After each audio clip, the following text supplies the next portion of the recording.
Hello students, I'm Sakshi Jain and today we'll be starting with our first lecture for NEET Biology Prep.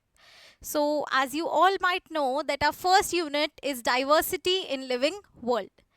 Before starting with our first chapter, The Living World, let me give you a bit of an introduction about our first unit. तो जो subject हम पढ़ने वाले हैं थोड़ा सा उसके बारे में पहले जान लेते हैं. That is biology. Here bio means living and logy means study. So basically the study of the living organisms and their life processes is known as biology. मतलब बच्चों लिविंग ऑर्गेनिजम्स के बारे में पढ़ना और उनके अंदर जो लाइफ प्रोसेस हो रहे हैं, न्यूट्रिशन, ट्रांसपोर्टेशन, एक्सक्रीशन, रेस्पिरेशन, उन सबको हम पढ़ते हैं बायोलॉजी में. There are millions of species present on this earth, जिसमें से सिर्फ 1.7 to 1.8 मिलियन स्पीशीज है जो डिस्क्राइब्ड है, आइडेंटिफाइड है till this date. There are literally millions of species, plants की, एनिमल्स की, कोई भी एक स्पेसिफिक ऑर्गेनिज्म की भी बहुत सारी स्पीशीज प्रेजेंट है. For example there are 10,000 species of ants present on this earth, but उनमें से इतने ही हैं 17 to 18 लाख जो अभी तक डिस्क्राइब किए हुए हैं. अब जैसे कि हम ह्यूमन बींग्स इतने इंक्विजिटिव होते हैं, क्यूरियस होते हैं, तो अर्ली मैन भी थे. अर्ली मैन ने इसलिए मैटर को डिवाइड किया था into two parts, abiotic and biotic. A means non, bio means living. So abiotic means non living, और we can also call it inanimate, whereas biotic will be animate. मतलब हम abiotic organisms को non living और inanimate भी कह सकते हैं, whereas biotic organisms are also known as living और animate organisms. Let's go on further. हम कोई भी स्टडी करते हैं तो कोई भी टॉपिक होता है उस पर सबके अलग अलग व्यूज होते हैं. तो बायोलॉजी को भी लेकर के there were two different type of people. One was anthropocentric and the second was biocentric view. Anthropocentric view रखने वाले लोग ये समझते थे कि humans are superior species, while all the rest species present on this earth are inferior. मतलब basically human beings ये मानते थे कि वो सबसे ज़्यादा स्मार्ट ऑर्गेनिज्म हैं, तो इसलिए वो अपने आप को सुपीरियर और बाकी सब स्पीशीज़ को इन्फीरियर मानते हैं, चाहे वो इन्फीरियर स्पीशीज़ उन्हें कितना भी बेनिफिट दे. अब biocentric view. Biocentric view was way better because biocentric view के हिसाब से हम ये समझते हैं कि ऑल स्पीशीज़ आर इक्वल. अब एंथ्रोपोसेंट्रिक व्यू से अगर हम स्टडी करते हैं बायोलॉजी तो हमारी नॉलेज लिमिटेड होगी. लिमिटेड नॉलेज क्यों होगी? क्योंकि हमारा जो भी स्टडी होगी वो सिर्फ ह्यूमन बींग्स के चारों तरफ रिवॉल्व करेगी. वहीं अगर हम बायोसेंट्रिक व्यू से बायोलॉजी पढ़ने की कोशिश करते हैं तो we will have a vast knowledge about the subject, क्योंकि उसमें हम सारे किंगडम सब कुछ इंक्लूड करेंगे, whether it be plants, animals, monera, protista, fungi, everything. Next, horizontal and vertical similarities. अब देखो, we have a parent generation, a male and a female. अब ये पेरेंट जनरेशन में अगर मेटिंग हुई तो there will be a daughter and a son. Parent generation and this is progeny. So ये जो सन है और डॉटर है, ऑफ कोर्स सी बात है इनमें कुछ सिमिलैरिटीज होंगी. तो ये जब इनमें सिमिलैरिटीज होंगी तो these similarities are known as horizontal similarities. Basically the similarities between same generation are known as horizontal similarities, while the similarities between different generation. मतलब अब ये जो बच्चे हैं इनमें कुछ अपने पेरेंट्स से भी तो सिमिलर होंगे ना. ये तो जब पेरेंट्स और बच्चों में सिमिलैरिटी है, मतलब टू डिफरेंट जनरेशन में सिमिलैरिटीज है, तो हम उसे बोलेंगे similarities between different generation are known as vertical similarities. अच्छा, आफ्टर दिस एक बात बताती हूँ, जितने भी ऑर्गेनिजम्स हैं इस अर्थ पे प्रेजेंट, चाहे वो माइक्रो ऑर्गेनिजम्स हो, हम हो, प्लांट्स हो, सब में एक चीज़ बहुत कॉमन होती है, genetic material which is nucleic acid. ये न्यूक्लिक एसिड जेनेटिक मटेरियल की फॉर्म में सारे लिविंग ऑर्गेनिजम्स में प्रेजेंट होता है and it gets transferred from one generation to another generation. अब जैसे कि सारे टीचर्स आपको यही कहते होंगे कि अगर आपने एनसीईआरटी पढ़ लिया मतलब आप नीट क्लियर कर लोगे, एंड इट्स द ट्रुथ.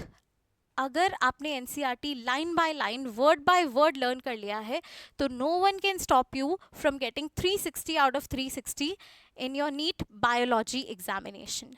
तो हम एनसीईआरटी का ही कुछ पार्ट पढ़ते हैं इस यूनिट का before the chapter. Biology is the science of life forms and living processes.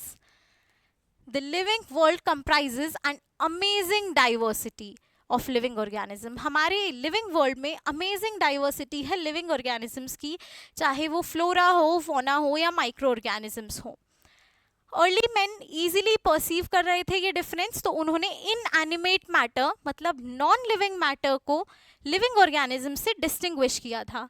Early man defined some of the inanimate matter. अब उनके हिसाब से नॉन लिविंग मैटर क्या था? Wind, sea and fire. While उन्होंने एनिमल्स और plants को रखा था लिविंग मैटर में. A common feature of all such forms of inanimate and animate objects was the sense of awe and fear that they evoked. अब उन्होंने इन animate और animate में डिफरेंस करने के लिए ये देखा कि बेसिकली जो एनिमेट है, जो लिविंग ऑर्गेनिजम्स हैं, they have the sense of fear, they have consciousness, while non living things में कॉन्शियसनेस प्रेजेंट नहीं थी. जैसे कि air, wind, they are not conscious, but human beings की बात होगी, प्लांट्स की बात होगी, कोई एनिमल है, डियर, शीप, गोट, उन सब में कॉन्शियसनेस प्रेजेंट होगी. और इसी बेसिस पे अर्ली मैन ने डिवाइड किया था ऑर्गेनिजम्स को.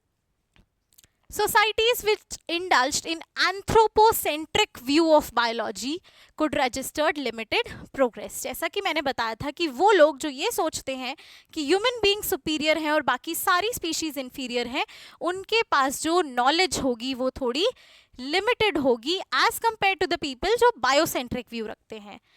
Systematics and monumental description of life forms brought in out of necessity detailed systems of identification, nomenclature and classification. अब जब धीरे धीरे हमने स्पीशीज डिस्कवर करना स्टार्ट किया, हमने देखा, आइडेंटिफाई कर लिया, जैसे आज तक 17 to 18 लाख स्पीशीज, तो हमने उनको सिस्टमैटिकली अरेंज किया. सिस्टमैटिक्स हम इस चैप्टर में जो हम फर्स्ट स्टार्ट करेंगे टैक्सोनॉमी एंड सिस्टमैटिक्स के बारे में ही पढ़ेंगे. तो हमने पहले स्पीशीज आइडेंटिफाई करी, नॉमेनक्लेचर, फिर हमने उनकी नेमिंग करी और उनको किसी ना किसी ग्रुप में क्लासिफाई करा.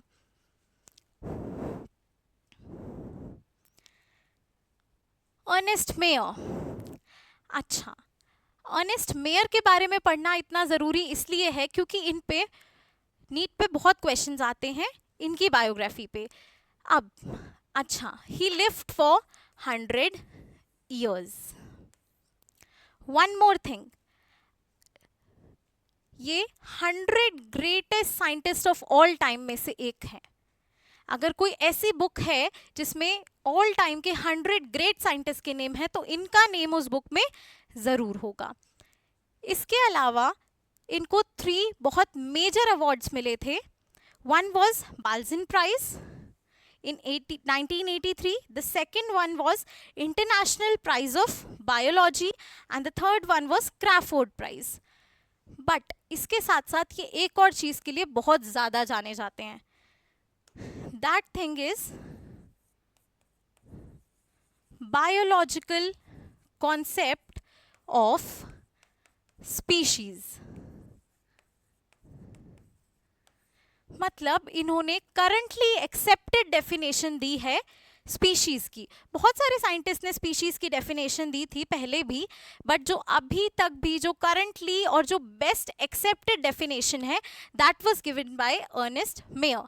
अब ये डेफिनेशन क्या थी? Members of the same species can breed together and give rise to a fertile offspring. Breed तो डिफरेंट स्पीशीज के मेंबर्स भी कर सकते हैं, बट उनका जो ऑफस्प्रिंग होगा वो फर्टाइल नहीं होगा. लेट्स सी, फॉर एग्जाम्पल आपने मूवी देखी होगी liger, So let's start with that only. Lion, we have a male lion and a female tiger. अगर ये ब्रीड करते हैं तो the organism produced will be liger, but this liger would be sterile. It can't produce any more offsprings.